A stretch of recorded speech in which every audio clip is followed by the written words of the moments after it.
Well, thank you, Mr. Chairman. I'm glad to have you back. You look like you filled up well. To the heartbreak in Tennessee, it's unimaginable from a parent's point of view what's being experienced in Tennessee. There's so much heartbreak in this world. Uh, the heartbreak of fentanyl poisoning. You asked a rhetorical question: what are we going to do about the shootings in Tennessee? We passed some bipartisan proposals that hopefully will help down the road. Question back to you: what are we going to do about the poisoning of America? So here's what I would say. America's under attack. Our nation is being attacked by foreign powers called drug cartels in Mexico. When the Japanese attacked America in Pearl Harbor, they killed about 3,000 Americans. 9/11, when we were attacked, about 3,000. This is the largest attack on America's homeland by a foreign power in the history of the nation. 70,000 Americans were poisoned by fentanyl last year, more than car wrecks and gun violence combined, and it's getting worse. A couple of days ago, Senator Schumer had a news conference in New York talking about the danger of mixing fentanyl with a drug called xylazine. He called it skin-rotting zombie drug. He called for the DEA to send teams into New York to try to do something about it. He called for more education when it comes to people using drugs. I would support both of those, but what I'd like to do is go to the source of the problem. What would America do if a foreign power lobbed a rocket into, let's say, our friends in Arizona or Texas? We would strike back. We're doing virtually nothing when it comes to being under attack by drug cartels that's deterring the behavior. Ms. Kaiserling, who lost her children to fentanyl, said, "This is a war, act like it, do something." Our partner in Mexico basically is a complete denial. The president of Mexico denies there's safe havens for drug cartels where they run parts of Mexico. He says that's not true. He blames us for the fentanyl crisis. He denies the fact that fentanyl is produced in Mexico, sent to America to kill Americans. So we got a real problem, Mr. Chairman. And you ask, what can Congress do? We'll keep working together. I'd like to work with you. Maybe we can find a way to make some progress. But this idea that the executive branch is helpless without Congress is ridiculous. You want to fix this, Mr. Secretary? Go back to Trump policies. Just reimpose everything Donald Trump did to secure a border, and your problem will dramatically be improved. You're not helpless. You change policies in a bad way, and you're getting a bad result. We're under attack by drug cartels.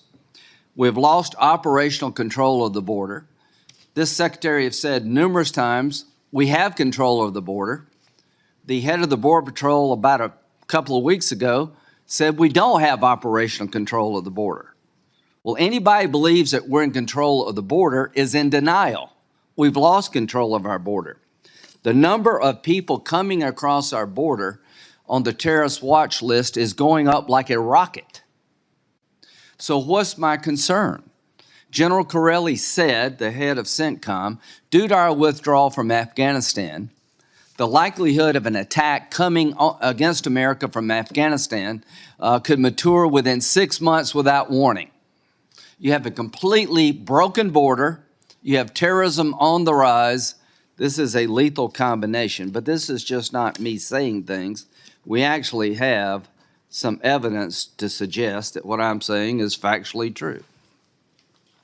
In 2020, December, we had the lowest illegal crossings in the last 40 years because of Trump policies.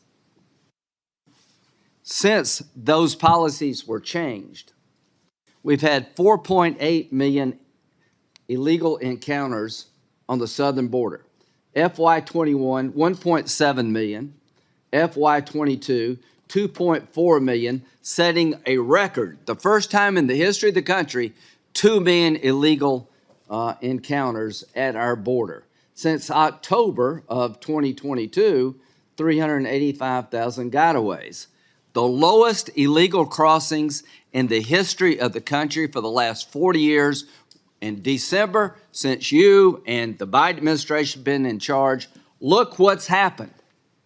And you know how it happened? You took all the policies, Mr. Secretary, that are working and you change them, and it's blown up in our face. Now, fentanyl. Fentanyl is killing Americans at levels we've never seen.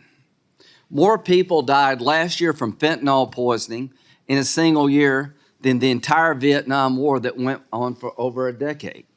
Fentanyl poisoning is the leading cause of death for 18 to 45-year-olds in the country. Look what's happened. In 2021, 71,238 deaths from fentanyl poisoning overdoses. In 2023, year to date, we seized 11,000 pounds of fentanyl at the border. The year before, 14,700. In 2014, none. In 2015, 70 pounds. 11,000 pounds of fentanyl is enough to kill 2.5 billion people. How is this happening? Where is it coming from? It's coming from Mexico and China. So when the Mexican president denies that drug cartels are not in charge of parts of Mexico, he's either lying or he has no idea what's going on in his own country. This is a State Department map. If you're looking to travel to Mexico, all these red zones do not travel. That's like going to Afghanistan or Syria. Who controls these red zones? Drug cartels that are making billions of dollars off bringing fentanyl into the country and human trafficking due to a broken immigration system. And quite frankly, we need to take the gloves off. They're at war with us. We need to be at war with them. Now, when it comes to terrorists,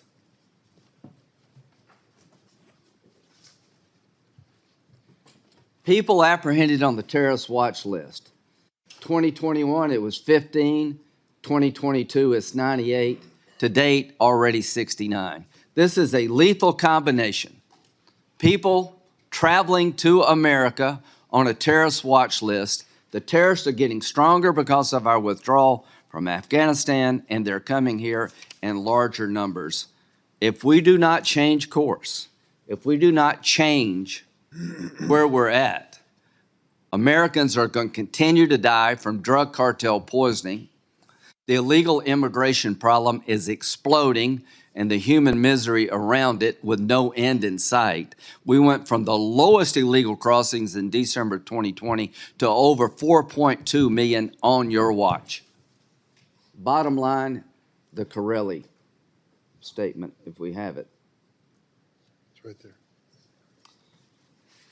It is my commander's estimate that ISIS-K can do an external operation against the U.S.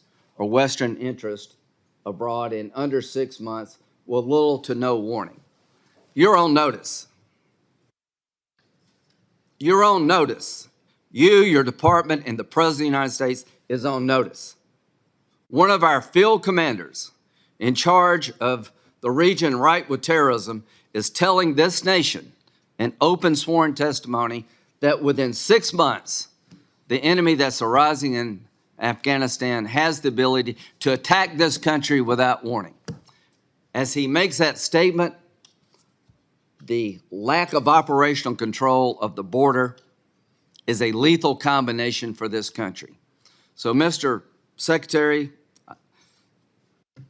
you have a hard job. I think things would change if they would listen to you more. The bottom line is we've created a nightmare for America, and that nightmare needs to end. Control our border. Go back to Trump policies, have the Congress work together to fix immigration in a more forward-looking fashion, regain control of the border, go after the cartels, tell the Mexican president, get with it, work with us, or we're going to have to do things differently. Secure the border now before we get attacked later.